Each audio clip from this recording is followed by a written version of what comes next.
आज हम लोग जो डिस्कस करने जा रहे हैं बच्चों वह है उत्तर प्रदेश बोर्ड के विद्यार्थियों को उत्तम बनाने के लिए उनका 10th सोशल साइंस का पेपर पैटर्न बच्चों। तो टोटल जो हमारा पेपर आएगा वो 70 मार्क्स का आएगा और 70 में से 70 ही आपके पेपर में आएंगे।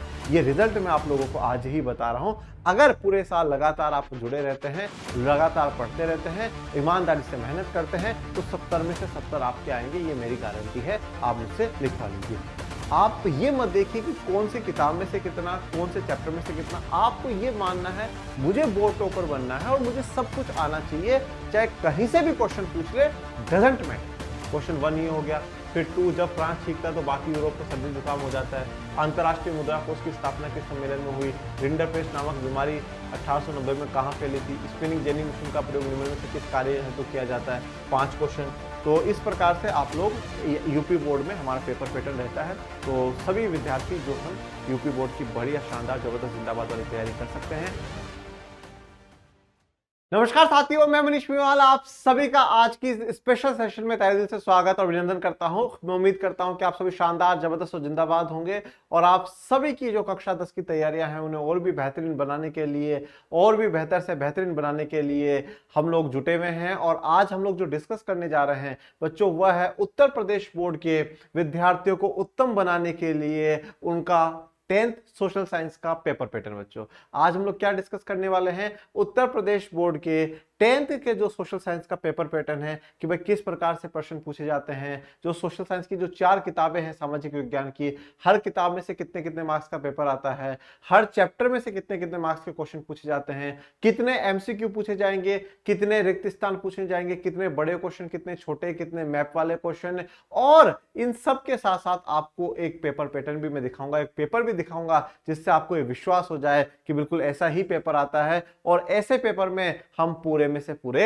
ला सकते हैं। हम बिल्कुल शानदार जबरदस्त जिंदाबाद मार्क्स ला सकते हैं। हम बोर्ड टॉपर बन सकते हैं। हम सामाजिक विज्ञान को समझ कर करके और भी ज्यादा समझदार बन सकते हैं। सामाजिक विज्ञान को हम आसान बनाने का काम कर रहे हैं। तो चलिए मेरे साथ मेरे प्यारे विद्यार्थियों, आज हम लोग जानते हैं उत्तर प्रदेश बोर्ड में कक्षा 10 की सोशल साइंस का क्या पेपर पैटर्न रहता है। तो आइए शुरू करते हैं। सबसे पहले अपन लोग जान लेते हैं कि किताबों के बारे में कि कौन कौन सी बुक्स में से कितना कितना पूछा जाता है।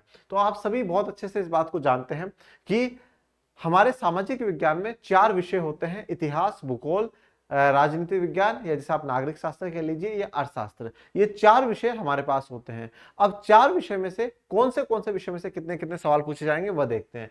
तो यूपी बोर्ड की अपन बात कर रहे हैं।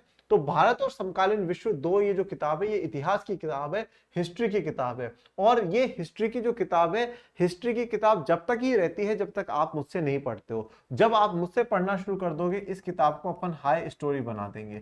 मतलब हिस्ट्री ही नहीं, स्टोरी होगी, खूब कहानियां होंगी और उन कहानियों को पढ़ पढ़ के बिल्कुल शानदार जबरदस्त जिंदाबाद वाली हमारी तैयारी हो जाएगी। इस हाई स्टोरी किताब में से 5 चैप्टरों में से टोटल जो है 20 अंक के सवाल आपसे पूछे जाएंगे। 5 चैप्टरों में से 20 अंक के सवाल आपसे पूछे जाएंगे। फिर जो दूसरी किताब है वह है समकालीन भारत 2। तो आप कहोगे सर ये 2-2 लगा हुआ, फिर पहली किताब कहाँ है? ये 9th में पढ़ ली थी आपने। भारत और समकालीन विश्व 1 ये 9th में पढ़ ली, समकालीन भारत 1 ये 9th में पढ़ ली। ठीक है, तो ये समकालीन भारत 2 भूगोल की जो किताब है, ये ज्योग्राफी जिसको हम इंग्लिश में कहते हैं, ज्योग्राफी को खूब जियाएंगे, आपको जियोगे, ज्योग्राफी को खुल के जियोगे। इतनी शानदार ज्योग्राफी मैं आपको पढ़ाऊंगा। और ज्योग्राफी में कुल 7 अध्याय बच्चों, कितने? 7 अध्याय। इन 7 में से 20 अंक के सवाल आपसे पूछे जाएंगे। हिस्ट्री में, हाई स्टोरी में 5 चैप्टरों में से 20 के सवाल पूछे जा रहे हैं और भूगोल में 7 में से 20 के। फिर लोकतांत्रिक राजनीति 2, मतलब नागरिक शास्त्र, पॉलिटी। तो पॉलिटी ऐसी पढ़ाऊंगा कि आपको पॉलिटी से ही प्रेम हो जाएगा बच्चों। और इसमें टोटल 5 चैप्टर हैं और 5 चैप्टरों में से 15 मार्क्स के सवाल आपसे यूपी बोर्ड में पूछे जाएंगे। फिर आर्थिक विकास की समझ, इकोनॉमिक्स या अर्थशास्त्र जिसको हम लोग कहते हैं, तो इकोनॉमिक्स में आपको एक्स्ट्रा ऑर्डिनरी बना देंगे बिल्कुल शानदार तरीके से। ठीक है, और इसमें भी कुल 5 अध्याय हैं जिसमें से आपको 15 मार्क्स का पेपर बनता है। तो टोटल मिलाकर के 20 + 20 40, 40 15 55 और 55 15 70। तो टोटल जो हमारा पेपर आएगा वो 70 मार्क्स का आएगा और 70 में से 70 ही आपके पेपर में आएंगे। ये रिजल्ट मैं आप लोगों को आज ही बता रहा हूं। अगर पूरे साल लगातार आप जुड़े रहते हैं, लगातार पढ़ते रहते हैं, ईमानदारी से मेहनत करते हैं, तो 70 में से 70 आपके आएंगे, ये मेरी गारंटी है। आप मुझसे लिखवा लीजिए, 70 में से 70 आएंगे बच्चों। ये तो बात हो गई अब हमारी किताबों के हिसाब से, भाई इस वाली किताब में से इतना, इस वाली किताब में से इतना, इस वाली किताब में से इतना, इस वाली किताब में से इतना। देखो हम लोग क्या है, बिल्कुल छोटे से छोटे लेवल पे काम कर रहे हैं। हम लोग काम कर रहे हैं भाई, जैसे आप सबसे पहले मैंने आपको सामाजिक विज्ञान की 4 किताब है, चारों किताबों का मार्क्स बता दिया। अब चारों किताबों में हर चैप्टर का मार्क्स मैं अब आपको बताने जा रहा हूं। उसके बाद जब हम लोग पढ़ेंगे उसमें एक एक टॉपिक के बारे में जानेंगे कि ये टॉपिक कितना महत्वपूर्ण है और कितने मार्क्स का सवाल इसमें से पूछा जा सकता है, ठीक है, और क्या पीवाईक्यू उसमें रहे, बहुत कुछ आप लोगों को मिलने वाला है। चलिए तो सबसे पहले बात कर लेते हैं हम हाई स्टोरी या इतिहास की। तो इतिहास में अध्याय 1 है यूरोप में राष्ट्रवाद का उदय, यूरोप में राष्ट्रवाद का उदय, और अध्याय 2 है भारत में राष्ट्रवाद। इन दोनों चैप्टर्स को मिलाकर करके टोटल 8 मार्क्स के सवाल है। अब यहां पर यूपी बोर्ड में यह नहीं बताया गया है कि भाई इन 8 में से ऐसा भी हो सकता है कि 6 मार्क्स के सवाल यूरोप में राष्ट्रवाद से पूछ ले, 2 मार्क्स का क्वेश्चन भारत में से राष्ट्रवाद में से पूछे। कभी ये भी हो सकता है कि भाई 6-7 मार्क्स का क्वेश्चन तक भारत में से राष्ट्रवाद में से पूछ ले और 1-2 मार्क्स यूरोप में राष्ट्रवाद। 8 मार्क्स इन दोनों चैप्टरों के मिलाकर करके कुछ भी किया जा सकता है। मतलब 1 मार्क्स पूछ ले, 2 या 4-4 मार्क्स का पूछ ले, कैसे भी पूछा जा सकता है। टोटल इन दोनों चैप्टरों से मिलाकर करके आपसे 8 मार्क्स के सवाल पूछे जाएंगे। फिर बात करते हैं अध्याय 3 भूमंडलीकृत विश्व का बनना या उसका युग, अध्याय 4 औद्योगिकरण का युग, और अध्याय 5 मुद्रण संस्कृति और आधुनिक दुनिया। ये 3 अध्याय मिलाकर करके टोटल 7 मार्क्स का है, ठीक है। तो भाई 8 मार्क्स का शुरुआत के 2 चैप्टर और 7 मार्क्स के आखिरी के 3 चैप्टर, टोटल मिलाकर करके ये कितने के हो गए, 15 मार्क्स के हो गए। और एक आपके पास आएगा बच्चों मैप, इतिहास में से, हिस्ट्री में से एक मैप आएगा, वो आएगा बच्चों 5 मार्क्स का। कितना? 5 मार्क्स का आपका मैप आएगा, ठीक है। और मैप में जनरली जो सवाल पूछा जाता है वो भारत में राष्ट्रवाद से ही पूछा जाता है। कुछ जगहों को लोकेट करने के लिए कहा जाता है कि इन जगहों को आप चिन्हित करिए, और बाकी एक मैप आएगा आपका ज्योग्राफी में से, भूगोल में से। चलिए तो ये बात हो गई हिस्ट्री में। टोटल 20 मार्क्स हो गए ना, 8 7 15, 15 5 20। हमने यहाँ पे हिस्ट्री के 20 ही देखे थे, बिल्कुल ठीक है। फिर बात करते हैं भूगोल की, ज्योग्राफी की। ज्योग्राफी में पहला अध्याय है संसाधन एवं विकास, दूसरा है वन एवं वन्य जीव संसाधन, तीसरा है जल संसाधन और चौथा है कृषि। ये चारों मिलाकर करके कितने मार्क्स के बच्चों? 9 मार्क्स के। 9 मार्क्स के, जिनमें सबसे ज्यादा जो सवाल बनेंगे वो इस वाले चैप्टर से और इस वाले चैप्टर से। ये दो बहुत छोटे छोटे से चैप्टर हैं, बहुत ही छोटे छोटे चैप्टर हैं, और अब तो इनमें और भी कटौतियां कर दी गई हैं पिछले 1-2 सालों से, तो और भी छोटे हो गए। तो पहले अध्याय और चौथे अध्याय में सबसे ज्यादा पूछे जाएंगे, पर फिर भी इन चारों मार्क्स चैप्टर्स को मिलाकर करके 9 मार्क्स आपको इसमें दिए जाएंगे। फिर आखिरी के जो 3 अध्याय हैं, अध्याय 5 खनिज तथा ऊर्जा संसाधन, अध्याय 6 विनिर्माण उद्योग, अध्याय 7 राष्ट्रीय अर्थव्यवस्था की जीवन रेखा है। इनको मिलाकर के, इन 3 अध्यायों को मिलाकर के 6 मार्क्स के सवाल आपसे पूछे जाएंगे। फिर इसमें से भी एक मैप आएगा, और उस मैप के जो है 5 अंक आपको मिलेंगे, 5 मार्क्स आपको मिलेंगे बच्चों। फिर बात करते हैं पॉलिटी की। तो हमने ज्योग्राफी में 20 मार्क्स की बात करी थी, तो 9 6 15, 15 5 20 बच्चों। अब बात करते हैं पॉलिटी की। पॉलिटी में 15 मार्क्स का पेपर आएगा। अध्याय 1 सत्ता की साझेदारी, अध्याय 2 संघवाद, अध्याय 3 जाति धर्म और लैंगिक मसले। इन 3 चैप्टरों को मिलाकर करके 9 मार्क्स के सवाल आपसे पूछे जाएंगे। इन 3 चैप्टरों को मिला के 9 मार्क्स के, और तीनों ही चैप्टर बड़े बड़े हैं। सत्ता की साझेदारी भी बड़ा है, संघवाद भी बड़ा है, जाति धर्म और लैंगिक मसले भी बड़ा है। तीनों ही चैप्टर बड़े बड़े हैं। फिर अध्याय 4 राजनीतिक दल और अध्याय 5 लोकतंत्र के परिणाम, इनमें से 6 मार्क्स के सवाल पूछे जाएंगे। तो यहां पर क्या है, इस वाले चैप्टर का महत्व बढ़ जाता है। इस चैप्टर को इसके साथ जोड़ दिया, क्योंकि यहाँ पे लोकतंत्र के परिणाम में से ज्यादा क्वेश्चन बनते नहीं है, राजनीतिक दल वाले में से बनते हैं। तो ये मान के चलो इन 6 में से 3 से 4 मार्क्स, 4 मार्क्स तक का तो क्वेश्चन राजनीतिक दल लेके जाएगा। 2-1 मार्क्स का क्वेश्चन अगर लोकतंत्र के परिणाम में पूछ ले तो पूछ ले। तो ऐसे करके पॉलिटी में से 15 मार्क्स का पेपर आपका आएगा। चलिए फिर बात करते हैं आगे। फिर बात करते हैं इकोनॉमिक्स की। इकोनॉमिक्स में भी 15 मार्क्स का है। अध्याय 1 विकास, अध्याय 2 भारतीय अर्थव्यवस्था के क्षेत्रक, अध्याय 3 मुद्रा और साख। तीनों को मिलाकर करके 9 मार्क्स का पेपर है, जिसमें से विकास तो बहुत ही छोटा चैप्टर, बहुत ही छोटा चैप्टर है। भारतीय अर्थव्यवस्था के क्षेत्रक सबसे बड़ा चैप्टर है, ठीक है। मुद्रा साख भी बड़ा है। फिर अध्याय 4 वैश्वीकरण और भारतीय अर्थव्यवस्था, और अध्याय 5 उपभोक्ता के अधिकार। इन दोनों को मिलाकर करके 6 मार्क्स का। फिर वापस में तो यही कहूंगा, इसमें से आपके ज्यादा सवाल बनने की वो रहते हैं चांसेस। तो ऐसे कर करके 20 मार्क्स हिस्ट्री के, 20 मार्क्स आपके ज्योग्राफी के, 15 मार्क्स आपके पॉलिटी के, 15 इको के, ऐसे करके 70 मार्क्स हो गए। अब हम लोग बात करते हैं, अब हम लोग डिस्कस करते हैं कि पेपर में किस प्रकार से क्वेश्चंस पूछे जाएंगे, पेपर में किस प्रकार से क्वेश्चंस पूछे जाएंगे, प्रश्न के प्रकार और उसके अंक। सबसे पहले आपको एमसीक्यूज मिलेंगे बच्चों। कितने एमसीक्यूज मिलेंगे? 20 क्वेश्चन आपके पास आएंगे। कितने? 20 क्वेश्चन आएंगे और हर क्वेश्चन का एक एक मार्क्स रहेगा, मतलब 20 क्वेश्चनों के आपको 20 अंक मिल जाएंगे। फिर दूसरा प्रकार क्या है? 4 मार्क के क्वेश्चन, मतलब डायरेक्ट 1 मार्क के क्वेश्चन के बाद डायरेक्ट 4 मार्क्स का क्वेश्चन है। 2 मार्क्स 3 मार्क्स के क्वेश्चन ही नहीं है। तो एमसीक्यू आ गया, उसके बाद मान लो भाई बड़ा ही क्वेश्चन है, 4 मार्क्स का क्वेश्चन।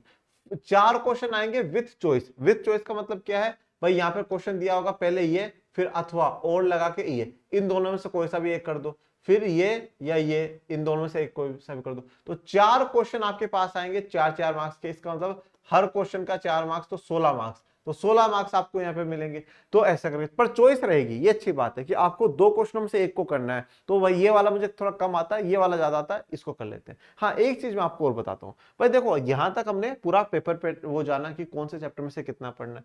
पर अगर आपका लक्ष्य बोर्ड टॉपर बनने का है, अगर आपका लक्ष्य बेहतरीन मार्क्स लाने का है, इन चीजों को अवॉइड कर दीजिए। आप ये मत देखिए कि कौन सी किताब में से कितना, कौन से चैप्टर में से कितना। आपको ये मानना है मुझे बोर्ड टॉपर बनना है और मुझे सब कुछ आना चाहिए, चाहे कहीं से भी क्वेश्चन पूछ ले, डजंट मैटर। चाहे वह जिस चैप्टर के लिए कहा था कि 2 मार्क्स का क्वेश्चन पूछा, उसमें 4 का भी पूछ लेना तो मैं लिख पाऊं। काफी बार बच्चे ये मानसिकता बना लेते हैं, अरे यार इस चैप्टर में से तो 2 मार्क्स के तो क्वेश्चन आएगा, अरे यार नहीं छोड़ना, कौन करेगा, ये छोटा सा चैप्टर है, छोड़ बाद में देख लेंगे। और वो बाद में कभी नहीं होता। इसलिए जो पढ़ो अच्छे से पढ़ो, बस लक्ष्य यही रखो कि हमें तो पूरे में से पूरे लेके आने हैं, हमें तो बोर्ड टॉपर बनना है। फिर उसके बाद बेटा 6 मार्क्स के क्वेश्चन आएंगे, 4 क्वेश्चन आएंगे विथ चॉइस आएंगे, मतलब 6 चौक 24 मार्क्स का आपका, एक सेकेंड, 24 मार्क्स का, 24 मार्क्स का आपका ये हो जाएगा। कितने का? 24 मार्क्स का। 24 मार्क्स का बेटा आपका ये हो जाएगा, 6-6 मार्क्स के क्वेश्चन। फिर बच्चों मैप क्वेश्चन आएंगे, 2 क्वेश्चन आएंगे बच्चों, मैप के 2 क्वेश्चन आएंगे। इसमें आपको चॉइस नहीं मिलेगी, 5-5 मार्क्स के रहेगा, एक क्वेश्चन 5 मार्क्स का रहेगा, तो यहाँ पे टोटल 10 मार्क्स। ऐसे करके आपके टोटल 70 मार्क्स हो जाएंगे। अब आप लोगों को ऐसा लग सकता है कि सामाजिक विज्ञान में तो सर नंबर नहीं आते, सामाजिक विज्ञान में तो, और नंबर भी आएंगे तो कितना ही लिख दो, देख लेंगे हो जाएगा नंबर, बस सामाजिक विज्ञान में तो रटना पड़ता है, सामाजिक विज्ञान तो क्या है, एक बोरिंग सा सब्जेक्ट है। ऐसी मानसिकता है और आपको ऐसा लगता है कि हमारा रिजल्ट नहीं आ सकता, ठीक है, मतलब आपका रिजल्ट नहीं आ सकता, तो बड़ी दुखद बात है। सबसे पहले इंसान को खुद पर विश्वास करना होगा। अगर वह ये विश्वास कर लेता है कि मैं कर सकता हूं या कर सकती हूं, तो बेटा फिर हर चीज पॉसिबल है। अगर आप ये ठान लेते हैं कि हाँ मैं सामाजिक विज्ञान में इस बार 100 में से 100 लाऊंगा, तो बेटा हम तो 100 में से 100 लाने के लिए, 100 में से 100 दिलाने के लिए ही यहाँ खड़े हैं, ठीक है। पूरी मेहनत होगी और उसके कुछ नतीजे मैं आपको दिखा देता हूँ। मनीष सर के टॉपर्स हैं ये क्लास 10th यूपी बोर्ड 2025 के। तो आइए देखते हैं, मिलते हैं मनीष सर के टॉपर से। देखिए अभिषेक 97, ठीक है, और यूपी बोर्ड में हाईएस्ट 97 रहा है, किसी बोर्ड में 99 भी रहा है, ठीक है, और कुछ 100 भी रहे पर वो रिजल्ट शायद नहीं पहुंच पाया। तो अभिषेक 97, बालाजी 95, शुभम 94, सचिन 94, कुमारी 94, आयुष 93। ये सिर्फ सोशल के मैं मार्क्स बता रहा हूँ, सिर्फ सोशल के, यूपी बोर्ड के। निशा 93, अंशिक 92, अभिषेक 92, अंशिका 91, श्वेता 91, विधि 91 और राम 90, ठीक है। ऐसे कर करके ये हमारा रिजल्ट है बच्चों। ये 10th यूपी बोर्ड के जो बच्चे हैं उनका रिजल्ट है लास्ट ईयर वालों का। तो अब आपको किताब के हिसाब से मार्क्स बता दिया, चैप्टरों के हिसाब से मार्क्स बता दिया, पेपर में किस प्रकार से प्रश्न पूछे जाएंगे वह बता दिया, और आपका आत्मविश्वास बढ़ाने के लिए कि आप भी कर सकते हैं, उसके लिए मैंने अपने टॉपर्स की लिस्ट आप लोगों को दिखा दी है। और मैं विश्वास के साथ कहता हूं अगली बार इस टॉपर्स की लिस्ट में आपका नाम होगा और वह 100/100 के साथ होगा। पर आइए एक बार हम लोग पेपर को भी देख लेते हैं, ठीक है, पेपर को भी हम लोग देख लेते हैं। तो पेपर में बच्चों जनरली जो है 3 घंटे 15 मिनट का समय मिलता है, तो वो शुरुआत के जो 15 मिनट है वो बच्चों को पेपर पढ़ने के लिए दिया जाता है। इसमें 2 खंड, मतलब 2 सेक्शन होते हैं, खंड A और खंड B, ठीक है। खंड A में सिर्फ जो 20 एमसीक्यूज मैंने कहा है वह होंगे, और उसके बाद खंड B जो है, खंड ब में बाकी आगे का जो पेपर है 50 मार्क्स का जो पेपर है वह होगा। खंड अ के लिए कहा जाता है कि 20 बहुविकल्पीय प्रश्न है जिनके उत्तर OMR उत्तर पत्रक पर नीले अथवा काले बॉल पॉइंट कलम से सही विकल्प वाले गोले को पूर्ण रूप से काला कर चिन्हित करने। तो ये OMR जो शीट आती है उस OMR शीट में ब्लू या ब्लैक बॉल पॉइंट पेन लेकर जाना है और उसी से आपको फिल करना है, ठीक है ना। तो वह उसमें होगा, सेक्शन ए OMR शीट में होगा और सेक्शन बी जिसमें 50 मार्क्स के क्वेश्चन है वह आपका कॉपी में होगा। चलिए ठीक है, तो और बाकी इंस्ट्रक्शंस दिए होते हैं वो आप लोग पढ़ लीजिएगा एग्जाम हॉल में, कोई चिंता वाली बात नहीं है। जब सबसे पहले जो पार्ट ए है उसमें बहुविकल्पीय प्रश्न है। पार्ट ए में क्या है बच्चों, बहुविकल्पीय प्रश्न है और बहुत इजी क्वेश्चन आते हैं। तो इसमें मैंने आपको बोला था कि भाई 20 मार्क्स का आएगा, 20 क्वेश्चन आएंगे एक एक मार्क्स के, तो टोटल कितना 20 मार्क्स का। अब देख लीजिए पहला क्वेश्चन, निम्न में से वह कौन है जिसे ब्रिटेन, रूस, पर्सा और ऑस्ट्रेलिया से महाशक्तियों से 1815 में पराजय का सामना करना पड़ा। तो वह कौन था, नेपोलियन बोनापार्ट। तो बहुत इजी क्वेश्चन आते हैं। क्वेश्चन 1 ये हो गया। फिर 2, जब फ्रांस छींकता है तो बाकी यूरोप को सर्दी जुकाम हो जाता है। अंतरराष्ट्रीय मुद्रा कोष की स्थापना किस सम्मेलन में हुई। रिंडरपेस्ट नामक बीमारी 1890 में कहां फैली थी। स्पिनिंग जेनी मशीन का प्रयोग निम्न में से किस कार्य हेतु किया जाता है। 5 क्वेश्चन, ठीक है। उसके बाद अगर देखें छठा है, गुलामगिरी किसकी रचना है। भारत के संविधान की किस अनुसूची में भाषा का उल्लेख किया जाता है। विश्व का सबसे बड़ा लोकतांत्रिक देश है। नारी शक्ति वंदन अधिनियम भारतीय संसद में कब पारित हुआ। Bahujan Samaj party. Question number 10 तक पहुंच गया। फिर उसके बाद बात करें क्वेश्चन नंबर 11, आर्थिक समृद्धि की कौन सी माप में देश की जनसंख्या को भी शामिल किया जाता है। ऑनलाइन फूड डिलीवरी का कार्य किस क्षेत्र का व्यवसाय है। निम्नलिखित में से कौन अनौपचारिक साख का स्रोत है। अंतरराष्ट्रीय व्यापार से लाभ होता है। तो क्वेश्चन नंबर 14 तक आ गए हम लोग। उपभोक्ता अदालतें क्या है। देखिए बच्चों यहाँ पर मैं अभी आपको पेपर कराने के लिए नहीं हूं, मैं सिर्फ आपको पेपर का पैटर्न की, देखो जैसे मैंने कहा कि 20 MCQ पूछा जाता है तो वह 20 है पेपर में पूछा जा रहा है। पेपर्स के लिए तो आपको, आप हमारे एप्लीकेशन पे कोर्स है उससे जुड़िए, उस पर आपको बोर्ड वाइज, मतलब यूपी बोर्ड के विद्यार्थी हैं आप, यूपी बोर्ड का पिछले लास्ट 4 to 5 ईयर्स के आपको पेपर्स का अलग अलग चैप्टर वाइज उनका क्वेश्चन अलग किया जाएगा, उसका सॉल्यूशन आपको उसके साथ मिलेगा, तो बहुत आपके लिए हेल्प हो जाएगी। ओके, भारत में कुल क्षेत्रफल का कितना हिस्सा पर्वतीय है। निम्नलिखित में से कौन भारत में लुप्त अस्तित्व वर्ग है। निम्नलिखित में से कौन सा मोटे अनाज का उदाहरण है। तो क्वेश्चन नंबर 18 तक हम पहुंच गए।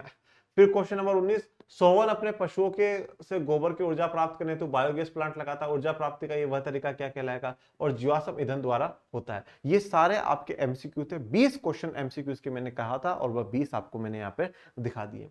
फिर बात करते हैं पार्ट बी की। तो पार्ट बी में डायरेक्ट आपके पास पहले चार मार्क्स के 4 क्वेश्चन आएंगे विथ चॉइस, तो 16 मार्क्स के ये क्वेश्चन है। तो इसमें पहला क्वेश्चन देखो, विश्व अर्थव्यवस्था के विकास में तकनीक की प्रमुख 2 योगदानों को उल्लेख करो। या तो ये वाला क्वेश्चन कर दो, या जो इसका अगला क्वेश्चन है,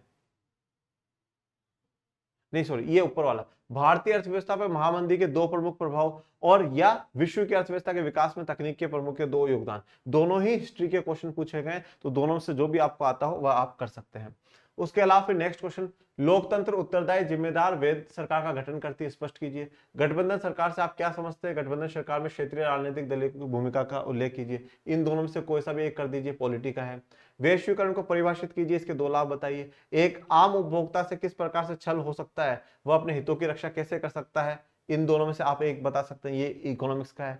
परिवहन व्यवस्था का विकास क्यों आवश्यक है, कोई 2 उदाहरण बताइए। आधारभूत उद्योग और उपभोक्ता उद्योगों में विभेद करिए, ये ज्योग्राफी का है। तो मतलब 4 मार्क्स के 4 क्वेश्चन पूछे हैं इन्होंने, और चारों सब्जेक्ट से पूछ लिए, हिस्ट्री से भी पूछ लिया, पॉलिटिक्स से भी पूछ लिया, इकोनॉमिक्स से भी पूछ लिया, ज्योग्राफी से पूछ लिया। तो 16 मार्क्स हो गए। फिर नेक्स्ट बढ़ते हैं 6 मार्क्स वाले क्वेश्चंस की तरफ। 6 मार्क्स वाले क्वेश्चन, 4 क्वेश्चन आपसे पूछे जाएंगे विद चॉइस, मतलब 24 मार्क्स का पेपर यहाँ पर आ जाएगा। असहयोग आंदोलन से आप क्या समझते हैं, इसके प्रमुख कारणों का उल्लेख करें। ये नहीं आता है तो दूसरा बता दो। इटली और जर्मनी के एकीकरण में यूरोप के राष्ट्रवाद के योगदान का विश्लेषण कीजिए। दोनों में से कोई सा भी कर दो, हिस्ट्री का है ये। भारत के संघात्मक शासन व्यवस्था की प्रमुख विशेषताओं का वर्णन कीजिए। या लैंगिक असमानता से आप क्या समझते हैं, भारत की राजनीतिक व्यवस्था में महिलाओं के प्रतिनिधित्व पर प्रकाश डालिए। इन दोनों में से कोई सा कर दीजिए, ये पॉलिटी का है। सार्वजनिक वस्तु से क्या आशय है, एक औसत व्यक्ति के जीवन स्तर पर सार्वजनिक वस्तु के किन्हीं 2 प्रभावों की चर्चा कीजिए। या ये नहीं कर पा रहे हैं तो क्या निजी क्षेत्र के विकास में सरकारी समर्थन की आवश्यकता पड़ती है, किन्हीं 2 कारणों का उल्लेख करिए। ये इकोनॉमिक्स का क्वेश्चन पूछा है। फिर उसके बाद बात करते हैं बहुउद्देशीय नदी परियोजना क्या होती है, ये जल संरक्षण का एवं प्रबंधन में किस प्रकार सहायता करती है। अथवा में गैर परंपरागत ऊर्जा संसाधन से आप क्या समझते हैं, किन्हीं 2 गैर परंपरागत ऊर्जा स्रोतों पर प्रकाश डालिए, ये ज्योग्राफी का है। तो यहाँ पर 6 मार्क्स वाले में 4 सवाल आपसे पूछे गए हैं, हिस्ट्री का भी है, पॉलिटी का भी है, इको का भी है, ज्योग्राफी का भी है। चारों सवाल आपसे, आप कोई सा भी कर सकते हैं। फिर जो लास्ट क्वेश्चन आएगा वह आपका है 9th क्वेश्चन जो है वह किससे जुड़ा हुआ रहेगा, वह मैप से जुड़ा हुआ रहेगा, वह मैप से जुड़ा हुआ रहेगा। ठीक है, तो निम्नलिखित स्थानों को भारत के दिए गए रेखा चित्र मानचित्र में नाम से ही दर्शाइए। तो ये आपको अंक मिल जाएंगे, ये आपके आधा आधा अंक है, नाम भी दर्शाना और उसको लोकेट भी करना है। 5 मार्क्स का ये हो जाएगा। ओके, और फिर एक जो क्वेश्चन है वह आपसे हिस्ट्री में मैप का पूछ लिया जाएगा। ठीक है, ऐसे कर करके ये जो 2 क्वेश्चन है आपके हो जाएंगे बेटा, और इसी के साथ जो हमारा ये पेपर कंप्लीट हो जाएगा। ठीक है मेरे प्यारे विद्यार्थियों, तो इस प्रकार से आप लोग यूपी बोर्ड में हमारा पेपर पैटर्न रहता है। तो सभी विद्यार्थी जो हम यूपी बोर्ड की बढ़िया शानदार जबरदस्त जिंदाबाद वाली तैयारी कर सकते हैं, और बेहतरीन तैयारी के लिए आप हमारे साथ जुड़ सकते हैं। और यूपी बोर्ड का पेपर पैटर्न आज मैंने बताया है, तो सभी बच्चे हंसते रहिए, मुस्कुराते रहिए, पढ़ते रहिए, आगे बढ़ते रहिए। मिलते हैं आगे कक्षाओं में, तब तक के लिए थैंक यू सो मच। जय हिंद, जय भारत।